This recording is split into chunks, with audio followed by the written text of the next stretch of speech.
No, le agradezco enormemente al doctor Juan Cárdenas, médico internista de Jacksonville en la Florida, de la Mayo Clinic, que nos tome la llamada. Doctor, ¿cómo está? Muy buenos días. Hola David, muy buenos días. Muchas gracias por el espacio. Muy bien, aquí listos. Un saludo hasta esa parte del mundo, ahora sí que de costa a costa, doctor. Así es. ¿Qué nos puede comentar respecto al síndrome del COVID largo, el long COVID, el post-COVID, el COVID persistente? ¿De qué se trata y hasta el momento qué sabemos de él? Aunque ya sabemos que está presente, que existe y que hay mucho que resolver. ¿Qué sabemos de esto hasta el momento? Así es, David. Como bien mencionas, es un síndrome que estamos viendo cada vez más comúnmente en muchos de nuestros pacientes. Hay muchos estudios ahorita que indican aproximadamente hasta un 30% de los pacientes que tuvieron COVID presentan este tipo de síntomas, muchas veces síntomas inespecíficos que, bueno, siguen afectando a los pacientes después de que tuvieron la primera infección. De hecho, la Organización Mundial de la Salud recientemente ya definió este síndrome como todos los síntomas que se dan después de infección primaria durante 3 meses o más. Entonces, sí estamos viendo más y más pacientes con esta condición y obviamente estamos tratando de entender todavía un poco sobre de qué se trata. Hay mucha investigación ahorita en camino y pues esperamos tener resultados pronto para tener un poquito de más evidencia de qué se tratan todas estas complicaciones. Y evidentemente tendremos que llegar, doctor, a un momento en el que hablemos de los futuros tratamientos y cómo llegar a ellos, pero antes de ello, si nos puede explicar si ya hay un perfil de enfermo de COVID que sea más propenso a sufrir este síndrome de long COVID, y cuál sería, porque de repente creíamos que era solamente para los que se ponían muy graves o de repente creíamos que era solamente para los que habían intubado. El tiempo ha ido aclarando un poquito estos temas, pero ¿qué nos puede decir al respecto? Fíjate que eso es algo muy importante lo que mencionas. Al principio creíamos que esto nada más en pacientes pues, que habían tenido eh, un día un poco complicado, la terapia intensiva. A ver, creo que se nos cayó la llamada con el doctor Juan Cárdenas, ya no lo escucho. Doctor Juan Cárdenas, ¿nos escucha? Creo que tenemos un problema ahí con la comunicación. Este, Ahí estamos otra vez, doctor, perdón.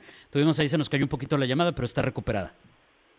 Así es, sí, te platicaba de que sí, que generalmente se creía que los pacientes más enfermos eran los que tenían este síndrome, los que traían terapia intensiva con intubación, alguna de estas situaciones, pero hemos visto más y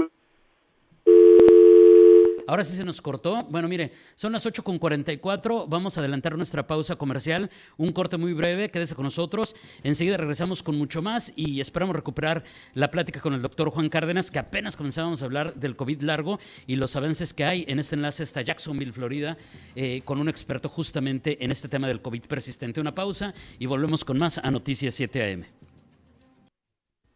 8:47, recuperamos este enlace con el doctor Juan Cárdenas, médico internista de Jacksonville, en la Florida, de la Mayo Clinic. Y doctor, nos estaba explicando quiénes son más propensos a sufrir de este denominado COVID persistente. exactamente, David, lo que les platicaba es, hemos visto que en estos momentos cualquier persona que haya tenido el COVID puede tener esta afección o estos síntomas después de la infección. Antes se creía que eran los pacientes más críticos, los pacientes que terminaron la terapia intensiva, pero se ha visto que hasta pacientes que presentan síntomas muy leves, inclusive que son asintomáticos durante la infección, pueden llegar a presentar también este tipo de síndrome, el síndrome post-COVID o el long COVID que también lo conocemos. Entonces, son síntomas muy inespecíficos, muchas veces puede ser fatiga, puede ser dolor de pecho, dolor de articulaciones, palpitaciones, puede ser también pérdida del olfato, del gusto, síntomas muy inespecíficos, pero que obviamente si los pacientes, las personas empiezan a tener este tipo de síntomas, pues hay que consultar a su médico inmediatamente para ver si hay o no una relación con esto. Aquí también cabría estas personas que pasan las semanas y pasan los meses, doctor, y como que no acaban de recuperar su aliento y se siguen sofocando de manera muy pronta. Así es. También todas estas personas que siguen teniendo síntomas después de que tuvieron la infección primaria, Obviamente el COVID afecta a muchos órganos, puede afectar principalmente lo que es los pulmones, el corazón, los riñones, pero prácticamente puede afectar cualquier órgano de nuestro cuerpo. Y bueno, dependiendo también del tipo de afección que tuvieron, pues también pueden presentar este tipo de síntomas. Se ha visto que pacientes que fueron intubados, estuvieron en terapia intensiva por mucho tiempo, pues también tienen complicaciones a largo plazo que bueno, estamos todavía tratando de entender, de entender cómo tratar. ¿Sí? ¿Cuál sería el área médica a la que le correspondería atender esto? Es decir, alguien que nos ve, que nos escucha en estos momentos, doctor Cárdenas, y que salió del COVID y se está identificando con lo que usted nos narra y dice, bueno, ¿y con qué tipo de especialista tengo que acudir? ¿Qué nos podría recomendar? Sí, yo lo que recomendaría y lo que siempre les digo a mis pacientes es ver algún médico primario, algún médico internista, médico familiar que les pueda hacer los estudios iniciales. Muchas veces tienen que hacer algunos estudios de sangre, algunos estudios de orina, hacer unos rayos X para ver si esto puede estar relacionado o no con la infección que tuvieron al principio. Yo creo que el acudir en primera instancia con su médico primario, ahí pueden ver un poquito más hacia dónde se pueden estar relacionados este tipo de síntomas. Muy bien, ese sería el consejo inicial, independientemente de la gravedad de sus síntomas, doctor. Y ahora sí vamos a este punto de qué esperanza hay para los futuros tratamientos. Hay muchísimo trabajo, están los investigadores científicos, médicos, especialistas, tratando de resolver esto del rompecabezas del post-COVID o del COVID persistente. Ahí que nos podría comentar, muchos lo que buscarían es justamente ese dejo de esperanza de que se va a poder solucionar su situación. Claro, como lo menciona, sí hay varios estudios, ahorita, hay mucha investigación ahorita aquí en los Estados Unidos y diferentes países para tratar de encontrar el tratamiento para pues contrarrestar este tipo de síntomas después de que sucede la infección. Hay algunos medicamentos que ya están en trials, que ya están en pruebas, que obviamente tienen que ser aprobados por la FDA y obviamente tiene que haber una investigación previa para ver si bueno, son efectivos o no a largo plazo. Y tendremos que cerrar entonces, doctor, con un tema inevitable que es la prevención. Cuando hablamos de la prevención en materia de COVID, pues las recomendaciones que le agradeceré desde la voz de un experto. Sí, claro, David. Pues la prevención es vacunarse. Yo creo que es la mayor medida preventiva para evitar el COVID y para evitar también lo que es el síndrome post-COVID. Y obviamente seguir las medidas que pues hemos recomendado a todas las personas, a todos nuestros pacientes siempre, pues usar su mascarilla, sobre todo si van a estar en lugares muy concurridos, y tener su distancia con las demás personas, el lavado de manos también frecuentemente, y pues seguir las medidas básicas que hemos recomendado desde el principio de la pandemia. Pero si me dices cuál es la mejor, la vacunación. La vacunación sigue siendo ahorita, yo creo que la medida más importante, pues para evitar en primera la infección y posteriormente todo lo que las secuelas o todo lo que es los síntomas relacionados con el COVID-19. Muy bien, doctor, le quiero agradecer enormemente. Estaba a punto de despedirlo, pero hay una pregunta interesante del público.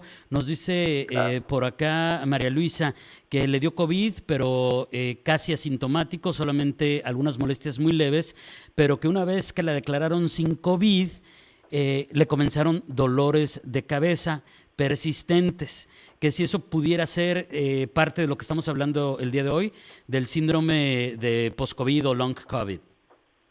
Sí, fíjate que hemos visto una constelación de síntomas, entre los que el dolor de cabeza es uno de ellos, también la fatiga, la pérdida del olfato, la pérdida del gusto, de dolores articulares. Sí sería parte de esa constelación de síntomas del síndrome post-COVID, y bueno, yo lo que le sugeriría es pues obviamente llamar a su médico primario para que empezaran a hacer la investigación y ver si hay una relación o no con esto del COVID. Obviamente el dolor de cabeza se encuentra en miles de causas, pero bueno, el hecho de que tiene un antecedente reciente de haber tenido el COVID, pues es uno de los diagnósticos diferenciales que hay que tomar en cuenta. Por supuesto, y también de la presunción, aunque eso lo tiene que platicar con su doctor, de que pues se entiende que antes no tenía esos dolores de cabeza. Entonces, Exactamente. creo que eso es súper interesante y muchas gracias a María Luisa por su pregunta. Doctor Cárdenas, le agradezco enormemente estos minutos, gracias por ayudarnos a entender esto y también entender que pues con el tiempo vendrán soluciones y tratamientos y vendrán pues rehabilitaciones cada vez más eficientes. Muchísimas gracias, un abrazo a la distancia. Muchas gracias a ti, David, por el espacio, les agradezco. Es el doctor Juan Cárdenas, médico internista de Jacksonville, Florida, en la Mayo Clinic, hablándonos del síndrome del COVID persistente. Sin duda, un tema que usted lo acaba de escuchar de un experto en esto, pues todos seguimos aprendiendo y siguen surgiendo temas nuevos y con el tiempo pues se podrán llegar a algunas conclusiones poco a poco conforme pasen las semanas, los meses, los años y los protocolos médicos. La mejor recomendación que en este momento se le puede dar es vacúnese contra el COVID. Son las 8 de la mañana.